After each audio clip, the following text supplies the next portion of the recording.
Bismillah, Assalamualaikum warahmatullahi wabarakatuh. Kenalin, nama aku Silmi Latifah dengan NIM 19101102. Di sini, aku ingin memenuhi tugas mata kuliah Maqasid Syariah dengan dosen pengampu Dr. Zulkarnain Muhammad Ali MSI di kampus Institut Agama Islam Tazkiyah Bogor pada tahun 2022. Kali ini aku mau ngebahas Maqasid Syariah dalam wakaf atau asuransi. Nah, yang akan kita bahas yaitu yang pertama pengertian wakaf, terus fatwa tentang wakaf uang, pengertian asuransi, dan fatwa tentang pedoman umum asuransi syariah. Nah, pengertian dari wakaf yaitu memiliki pengertian umum yang menahan harta yang dapat dimanfaatkan tanpa lenyap bendanya dengan cara tidak melakukan tindakan hukum terhadap benda tersebut, disalurkan pada sesuatu yang mubah, tidak haram yang ada. Ataupun wakaf adalah perbuatan hukum seseorang atau kelompok orang atau badan hukum yang memisahkan sebagian dari benda miliknya guna kepentingan ibadat atau keperluan umum lainnya sesuai dengan ajaran Islam. Dan benda wakaf adalah segala benda baik bergerak atau tidak bergerak yang memiliki daya tahan yang tidak hanya sekali pakai dan bernilai menurut ajaran Islam. Sebagai pengingat, Allah berfirman yang artinya, kamu sekali-kali tidak sampai kepada kebijakan yang sempurna sebelum kamu menafkahkan sebahagian harta yang kamu cintai dan apa saja yang kamu nafkahkan, maka sesungguhnya Allah mengetahuinya. Quran Surat Al-Imran ayat 92. Dan Allah berfirman yang artinya, perumpamaan nafkah yang dikeluarkan oleh orang yang menafkahkan hartanya di jalan Allah adalah serupa dengan sebutir benih yang menumbuhkan 7 bulir pada tiap-tiap bulir 100 biji. Allah melipat gandakan ganjaran bagi siapa dia yang kehendaki, dan Allah maha luas kurnianya lagi maha mengetahui. Orang yang menafkahkan hartanya di jalan Allah, kemudian mereka tidak mengiringi apa yang dinafkahkannya itu dengan menyebut-nyebut pemberiannya dan dengan tidak menyakiti perasaan penerimanya, mereka memperoleh pahala di sisi Tuhan mereka. Tidak ada kekhawatiran terhadap mereka dan tidak pula mereka bersedih hati. Surat Al-Baqarah ayat 261 sampai 262. Nah, kemudian ada hadis Nabi Shallallahu alaihi wasallam diriwayatkan dari Abu Hurairah radhiyallahu an bahwa Rasulullah Shallallahu alaihi wasallam bersabda, apabila manusia meninggal dunia, terputuslah pahala amal perbuatannya kecuali dari 3 hal, yaitu dari sedekah jariyah wakaf, ilmu yang dimanfaatkan, atau anak soleh yang mendoakannya. Hadis riwayat Muslim, Al-Tirmizi, Al-Nasai, dan Abu Daud. Dan hadis Nabi Shallallahu alaihi wasallam pun diriwayatkan dari Ibnu Umar radhiyallahu an bahwa Umar bin Al-Khattab radhiyallahu an memperoleh tanah kebun di Khaybar. Lalu ia datang kepada Nabi Shallallahu alaihi wasallam untuk meminta petunjuk mengenai tanah tersebut. Ia berkata, "Wahai Rasulullah, saya memperoleh tanah di Khaybar yang belum pernah saya peroleh harta yang lebih baik bagiku melebihi tanah tersebut.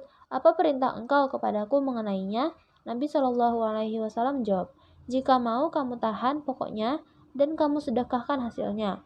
Ibnu Umar berkata, maka Umar menyedekahkan tanah tersebut dengan mensyaratkannya kepada fuqara, kerabat, rikob, hamba sahaya orang tertindas, sabilillah, ibnu sabil, dan tamu.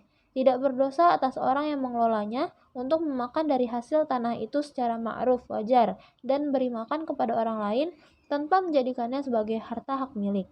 Rawi berkata, saya menceritakan hadis tersebut kepada Ibnu Sirin, lalu ia berkata, ghaira mutasilin malan, tanpa menyimpan sebagai harta hak milik.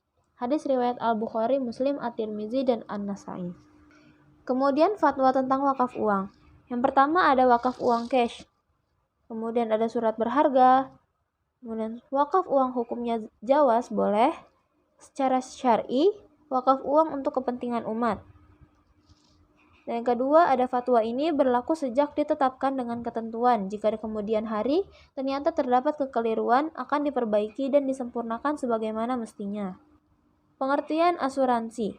Asuransi menurut Dewan Syariah Nasional menimbang bahwa dalam menyongsong masa depan dan upaya mengantisipasi kemungkinan terjadinya resiko dalam kehidupan ekonomi yang akan dihadapi, perlu dipersiapkan sejumlah dana tertentu sejak dini, bahwa salah satu upaya untuk memenuhi kebutuhan dana tersebut dapat dilakukan melalui asuransi. bahwa bagi mayoritas umat Islam Indonesia, asuransi merupakan persoalan baru yang masih banyak dipertanyakan. Apakah status hukum maupun cara aktivitasnya sejalan dengan prinsip-prinsip syariah? Maka dari itu, Dewan Syariah merasa perlu menetapkan fatwa perihal asuransi berdasarkan prinsip syariah. Sebagai pengingat, Allah berfirman tentang perintah untuk mempersiapkan hari depan, yang artinya, hai orang yang beriman, bertakwalah kepada Allah dan hendaklah setiap diri memperhatikan apa yang telah dibuat untuk hari esok masa depan. Dan bertakwalah kepada Allah, sungguhnya Allah Maha mengetahui apa yang kamu kerjakan. Quran Surat Al-Hasyr ayat 18.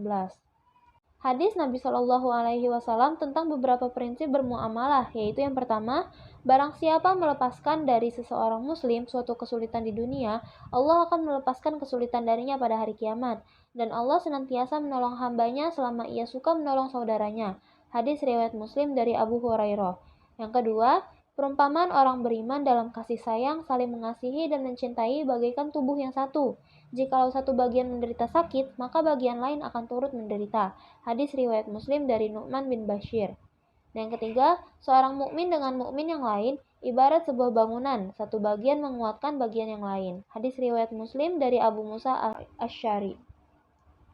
Kaidah fikih pun menegaskan, pada dasarnya semua bentuk muamalah boleh dilakukan kecuali ada dalil yang mengharamkannya. Yang kedua, segala mudarat harus dihindarkan sedapat mungkin. Yang ketiga, segala mudarat bahaya harus dihilangkan. Fatwa tentang pedoman umum asuransi syariah. Yang pertama ada ketentuan umum. Yang kedua ada akad dalam asuransi. Yang ketiga ada kedudukan para pihak dalam akad tijarah dan tabaruk. Yang keempat ketentuan dalam akad tijarah dan tabaruk. Yang kelima ada jenis asuransi dan akadnya. Yang keenam ada premi. Yang ketujuh ada klaim. Kedelapan investasi. 9 reasuransi, 10 pengelolaan, dan ke-11 ketentuan tambahan.